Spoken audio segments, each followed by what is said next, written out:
শুনেছি বিষাদের রং নাকি নীল, তাই হয়তো সন্ধ্যার আকাশটা এত মায়াবী লাগে। দিনভর সমস্ত ক্লান্তি, অভিমান আর না বলা কথাগুলো নীল হয়ে মিশে যায় তার বুকের ভেতর। সমুদ্র তো নীল, হয়তো সে কারণেই ঢেউয়ের শব্দে এত কান্না লুকিয়ে থাকে। দূর থেকে তাকে শান্ত মনে হলেও ভেতরে ভেতরে সে প্রতিদিন ভাঙে, আবারও নিজেকেই জোড়া লাগায়।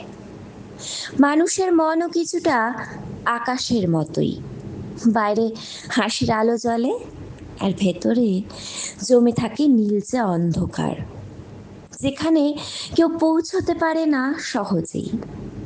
তবুও এই নীল বিষাদকে আমি অপছন্দ করি না, কারণ দুঃখই মানুষকে গভীর হতে শেখায়।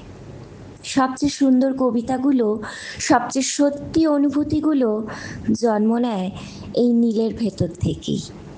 হয়তো তাই বিষাদের রং নীল হলেও তার ভেতরে লুকিয়ে থাকে এক অদ্ভুত শান্তি, যা কাঁদায়ও আবার বাঁচতেও শেখায়।